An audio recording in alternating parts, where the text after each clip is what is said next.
Hey guys, I hope you're having a good weekend. I just wanted to come out with a follow-up video to my Fantastic Four review, touch on a couple things that have kind of come to light since this past Thursday. And if you haven't seen my Fantastic Four review yet, I'm going to put a little link up here where you can see it. But generally speaking, didn't like the movie, borderline hated it. And when a movie really is this bad, blame's got to go somewhere. So for me, when this movie was such a colossal failure, I looked at the director, because that's the guy you look at. But since I posted my review, some information has started to come out, so people have been coming out of the woodwork. That's led me to believe that maybe actually Josh Trank shouldn't be blamed as much as I was blaming him. You know, maybe I was a little hard on him.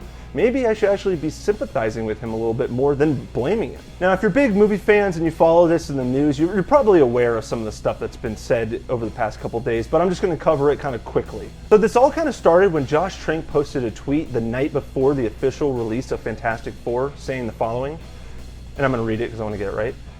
A year ago, I had a fantastic version of this and it would have received great reviews. You'll probably never see it, that's reality though. And although it was risky and probably a really stupid move from a PR perspective to put that out there, I did kind of energize some people to go talk to certain sources that they had that were involved with the production of the movie. So I'm going to kind of paraphrase what these guys said their sources had to say. And there were several different sources, up to maybe like 8 different independent sources. So one of the main takeaways was that Fox went to Josh Trank a couple days before the actual filming of the movie was going to begin, and they took out 3 of the main action set pieces. Also, at a point in time, Fox took over the editing room and just kicked Josh Trank out of it. And lastly, Fox just hijacked the ending of this movie and Josh Trank had nothing to do with it. Look, I gotta say, this is some pretty compelling evidence. There is no action in the second act of this movie. I mean, there's like 45 minutes that goes by of just nothing going on.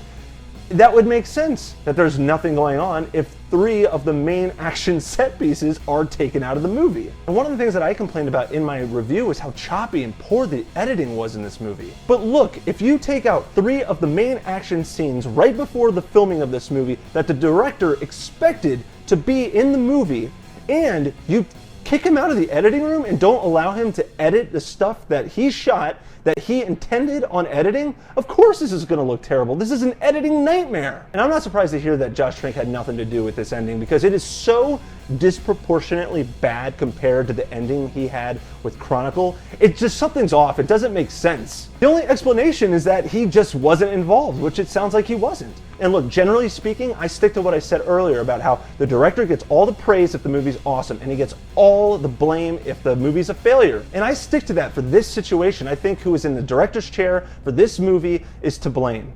But that wasn't Josh Trank.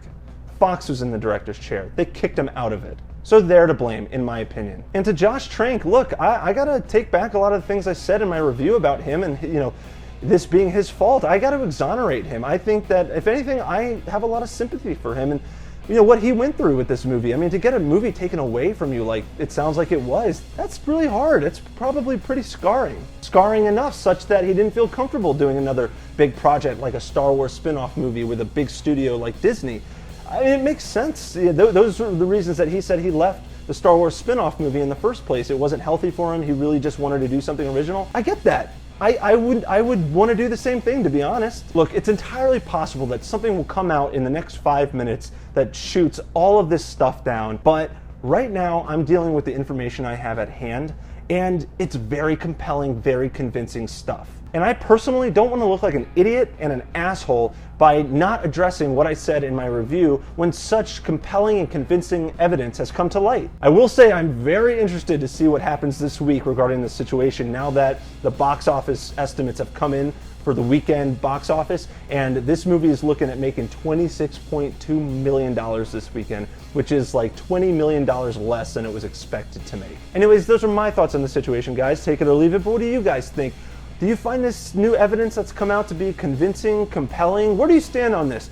Let me know in the comment section. I'd really like to talk about it more. Thanks so much, guys, for watching this video. I really appreciate it. And if you liked it, please feel free to hit that thumbs up button. It goes a long way. And subscribe to my YouTube channel. That way you'll get updates on the weekly movie reviews and stuff that I put out, so that we can do this again soon. I'll check you later. Check you later. Check you later. Hey, man, get off my case. Oh, man. Chicks don't want to hear that shit.